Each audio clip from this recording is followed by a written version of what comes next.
Alrighty, so I'm going to read Esther chapter 2. Esther made queen. Later then, King Xerxes' fury had subsided. He remembered Vashti and what she had done and what he had decreed about her. Then the king's personal attendants proposed, "Let a search be made for beautiful young virgins for the king. Let the king appoint commissioners in every province of his realm to bring all these beautiful young women into the harem at the citadel of Susa. Let them be placed under the care of Hegai, the king's eunuch, who is in charge of the women, and let beauty treatments be given to them. And let the young women who pleases the king be queen instead of Vashti." This advice appealed to the king, and he followed it.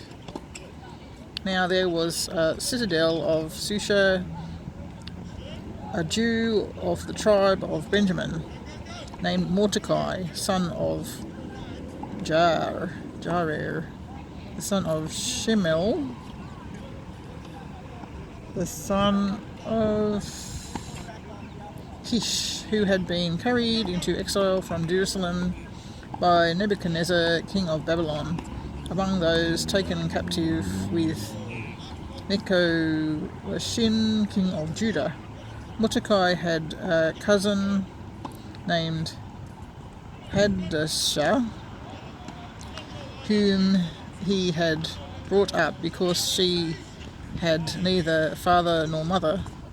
This young woman, who was also known as Esther, had a lovely figure and was very beautiful. Mordecai had taken her as his own daughter when her father and mother died. When the king's order and edict had been proclaimed, many young women were brought to the citadel of Susa and put under the care of Hegai.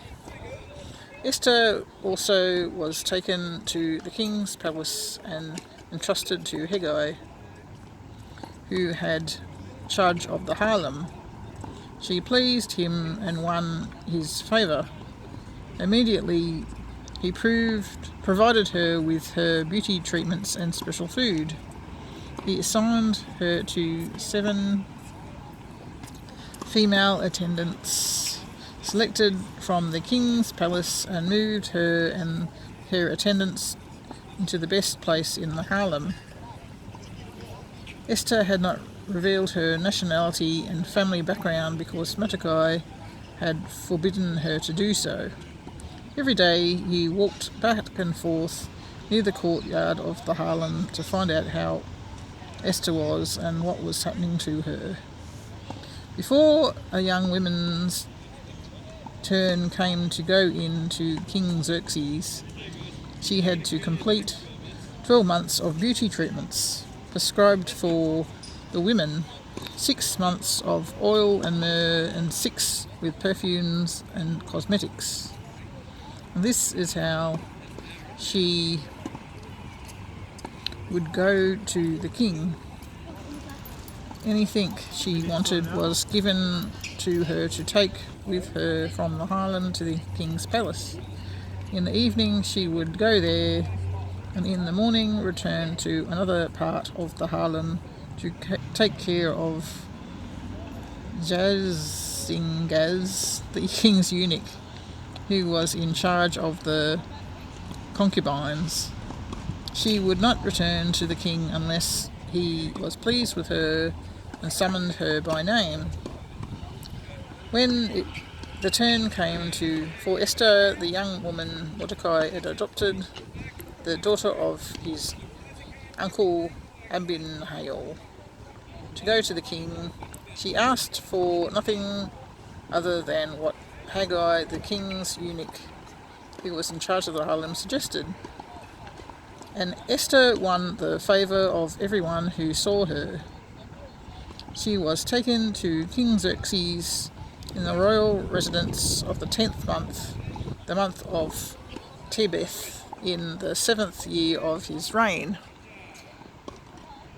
Now the king was attracted to Esther more than to any of the other women, and she won his favour and approval more than any of the other virgins. So he set a royal crown on her head and made her queen instead of Vashti. The king gave a great banquet, Esther's banquet, for all his nobles and officials.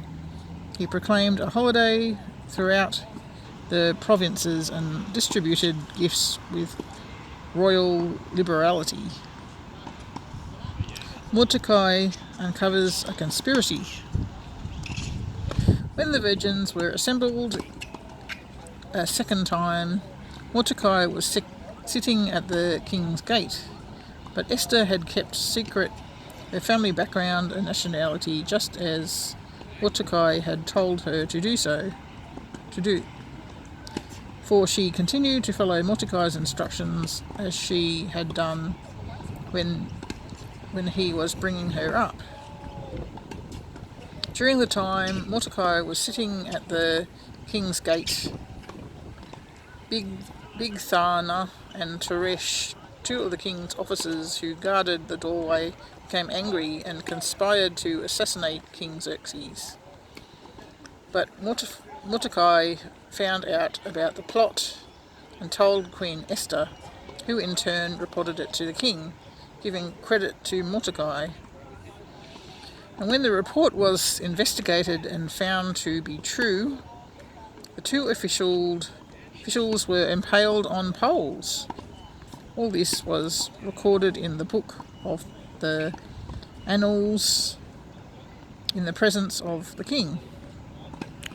So that was Esther 2 from verse 1 through to 23 in the NIV Bible.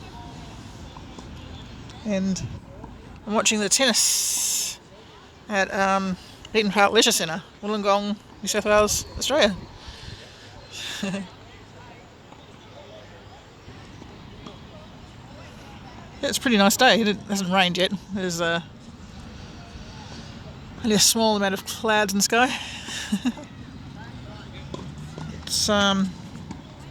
It's actually it's coming up to 6 o'clock on the 2nd of February, and it's actually my birthday.